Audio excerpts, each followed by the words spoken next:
the preview of the Harvard publication called Revista. It is the official journal of the David Rockefeller Center for Latin American Studies. Their next issue, coming out April 1st, is dedicated to architecture. And they decided to give Puerto Rican architects a complete photographic essay of 4 pages or 6, I'm not sure yet. But this is the preview of the article, and I hope everybody reads it. But as you can see, there's a momentum gathering, and I think that Centro has given us this opportunity to have this work documented, to begin the process of studying, looking back, looking forward. At this current rate of growth, by 2015, we will have 20 Puerto Rican architectural firms. By 2050, probably we'll have about 30. So it's a growth that we are experiencing, and it is quite dramatic. And I think as time goes by, the emphasis or the study areas of places like Centro will also shift to now this physical shape of the city. I want to now introduce you to Ruperto Arvelo. He studied at the University of Puerto Rico and had a master's degree from Syracuse University. He worked at the very prominent architectural firm Gensler and other architectural firms. He's licensed in New York, in the process of getting licensed in Puerto Rico. And he's the principal of Arvelo Architecture and Interior Design, located in the Flatiron District. And here tonight is Ruperto. Please welcome.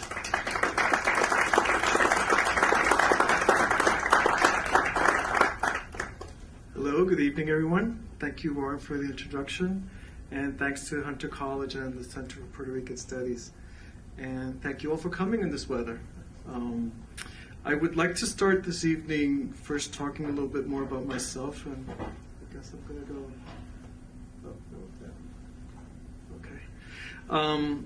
I'll start speaking a little bit first about myself. I want to talk a little bit about my background and my experience being a Latino architect in New York City.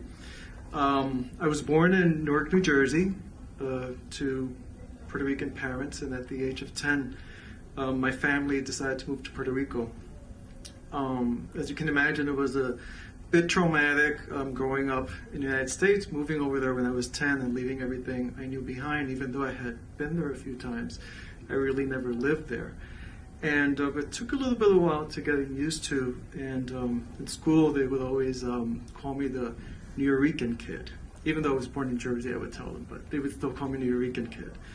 And which had its pros and cons. And I moved on, and I went to an art school over there, and I got my bachelor's in the University of Puerto Rico. I started working, and my ex-boss would always kind of pushed me to get my master's degree, and I think he thought I would just get my master's degree over there and stay in Puerto Rico, but I decided to try elsewhere, and I came to the United States, and I decided to go to upstate New York to his surprise.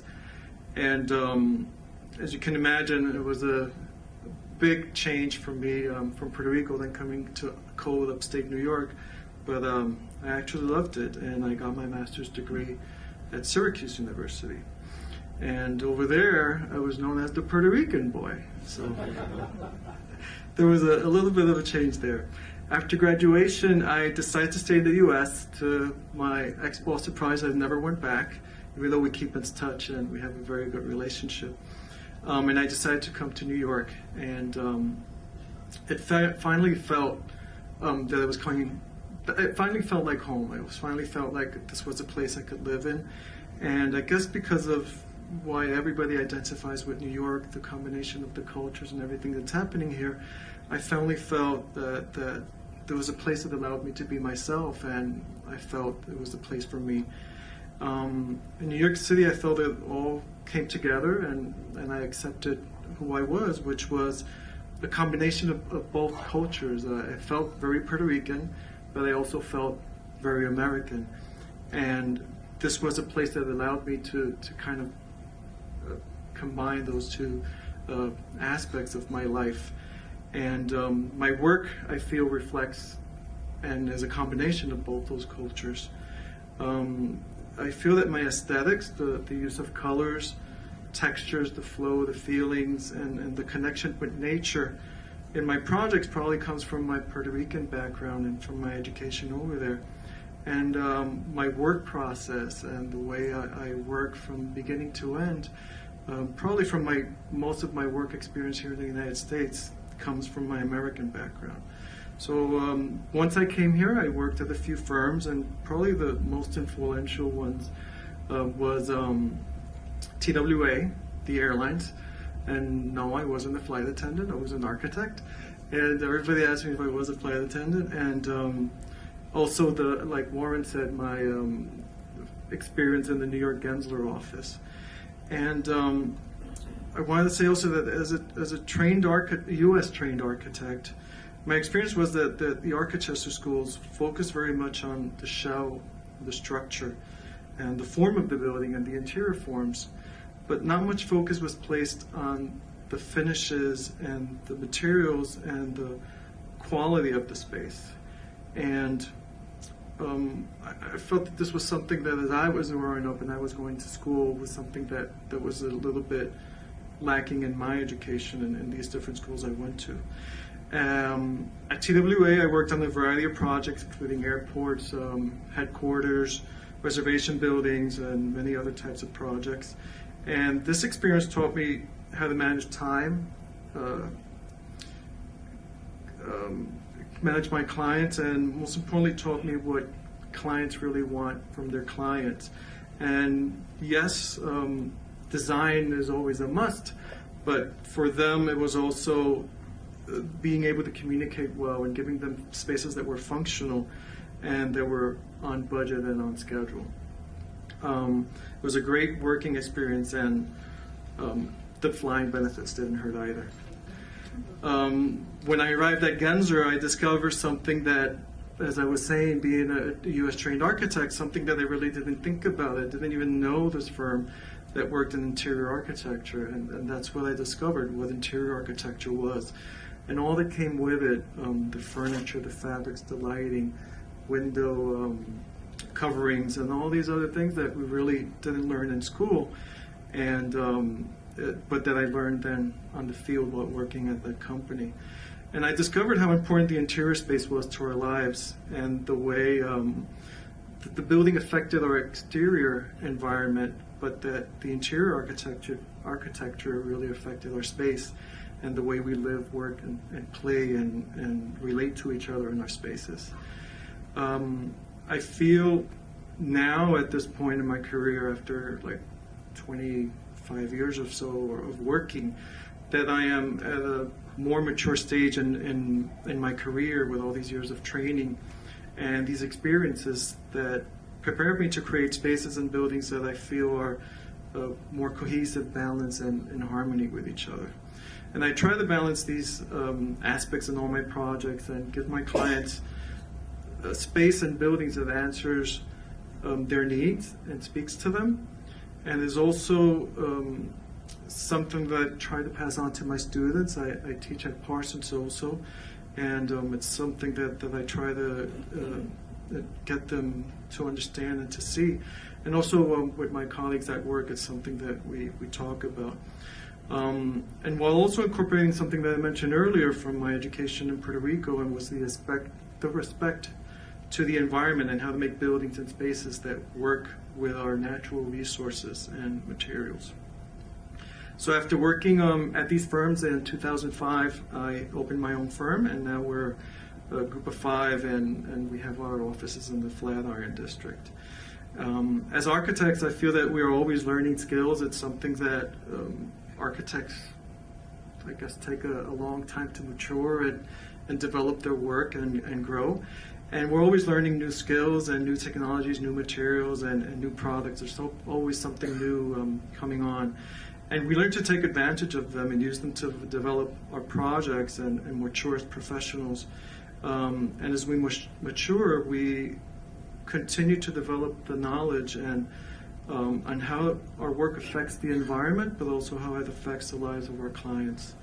So I'm going to show you a few images of some of our projects. This first one is Morgan Stanley Dean Wither in Morristown, New Jersey. It was a satellite office that Morgan Stanley one that opened in New Jersey and was mostly meant to have the people that work in New Jersey want to stay in New Jersey, and so the people that live in New Jersey want to stay in New Jersey and work in New Jersey, and kind of take away from the use of real estate in Manhattan and have less expensive real estate in New Jersey. So we tried to create a space that was inviting, and the first shot is of the reception area as you come in, and that's one of the pantries, and I only included 2 images of this project. But there was something to create a space that was more comfortable and open, more colorful, not so formal as the New York offices were. And it was also a very casual environment with open social areas like the pantry. There were some seating areas. And it was also multifunctional to allow for more group interaction and interaction between the employees. And as I said, it was also a way of saving money and real estate for not having so many offices in Manhattan.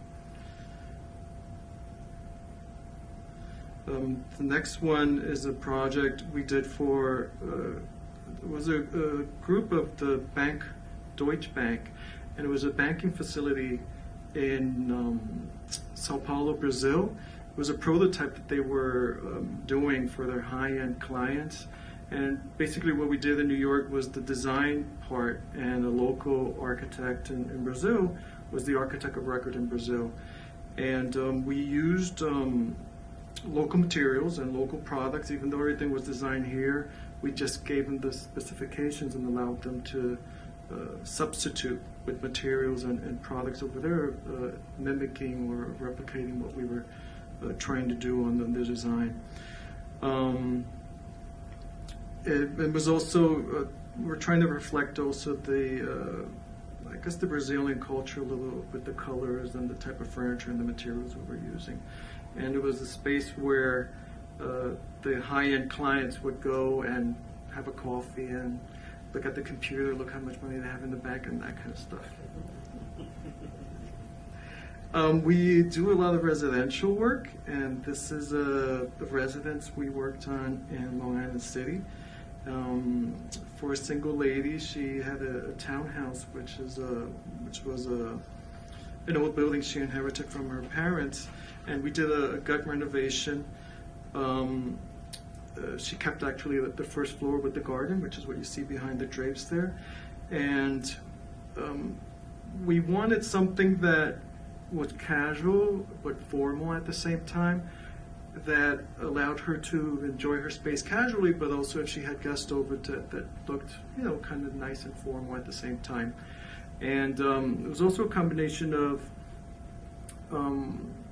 high-end pieces of furniture, like that credenza there is from a company in Soho called BDDW, and the chair actually, the chair is pretty expensive too. It's from Pucci, but then other pieces that you actually don't see in the picture are a little bit more of a regular budget, not so expensive. So we kind of balanced the budget that she didn't go crazy spending a lot of money, but still it all worked together and kind of balanced out, and it looked really nice together.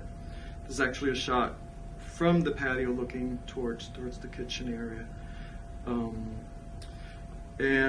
So it actually reflected her style also, because we spent a lot of time with her trying to get something that really spoke about who she is. And that's a shot of the bedroom. We are working right now on a project for a apartment complex in Puerto Rico. It's in a town called San Sebastian. It's in the western side of the island, and it's actually where my parents are from. And I met a developer over there, and he wanted to develop this project there. And the town basically doesn't have any apartment buildings right now. Everybody basically gets married, buys a piece of land, and builds a house. And as you can imagine, as the town is growing, it's just expanding and expanding and expanding. So they're slowly understanding the need to build up a little bit and start building vertically instead of spreading out into the countryside. And that's what this project is about. This is It's a group of 4 buildings with 4 apartments, 4 buildings with 4 apartments per floor, 4 stories high, and each apartment has a corner. It's a corner apartment, so they have the views, but they also have cross ventilation, and it was a way of also inviting people that are used to having a house and having a piece of land to consider buying an apartment. So it's not a railroad apartment, it's something that feels a little bit more spacious. If you look at the layout, there's the living room with 2 sides. They all have a terrace, so they all have outdoor space, because people are just not used to living in apartments. And this one is a 2-bedroom, but there were 3 bedrooms also. I think the top one, the top floor apartment, if you see here, has a rooftop. So each apartment has outdoor space and has a double exposure. At the bottom, we designed it so the parking was in the bottom of the building, and you can go directly up into your apartment. And that central area that you see there, it's where you would come into a central, kind of a little central courtyard with the stair and the elevators. And it was also a way of for young couples that really can't afford to buy a piece of land and build a new house from scratch to be able to afford an apartment. And as you can see here also, it was kind of set back, so the first floor has the bigger terrace, and then the other one has a shorter balcony, and the top one has the roof deck. This is another residential project we worked on for a family in the United Nations area. And it's a big apartment with 2 living rooms actually, and they had the requirement that they wanted one of the living rooms to be a formal living room to have their guests, and then another living room for the family. So we tried to work on the scheme and the materials of the apartment where the formal reflected that. So it was a more richer materials. We had woods and bronze and very subtle colors to make it formal and inviting at the same time. And the other side was then more casual with some warmer colors, some light colors, stainless steel, just to make it look more modern and more comfy, more homey for them. I don't think we have. I think we might have. Well, that's another shot of the formal room, and this is a side shot of the casual room. It doesn't show the whole living room, which it's towards the right side. And then the last project is something we're working on right now, and it's for a roof deck for an apartment building in the West Village. It's a pre-war apartment building, so they're all small apartments, and it's not one of these modern buildings that have like social areas and a gym and a lounge and all that kind of stuff. It's an old building, and they have nowhere to socialize.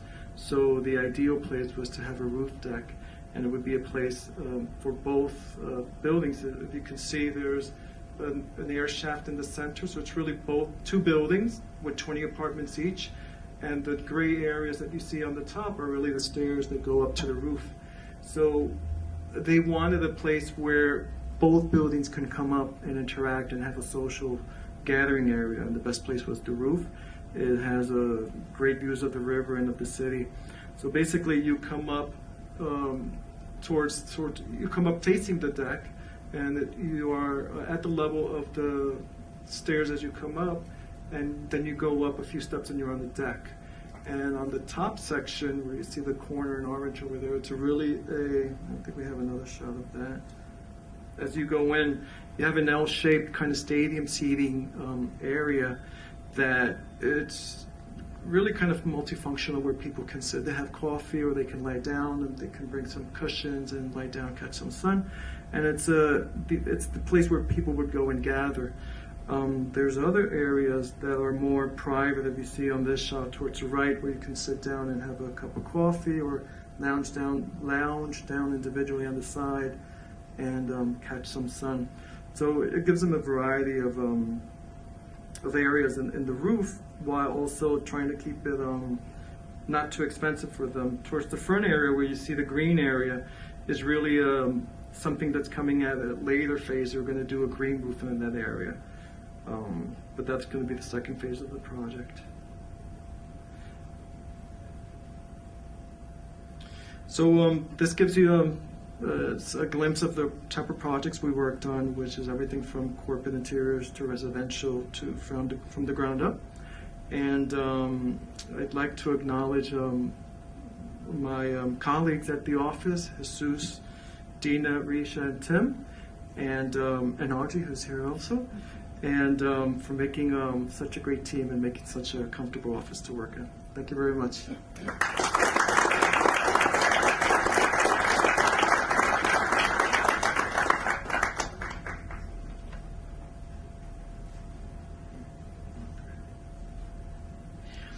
Thank you, Ruperto.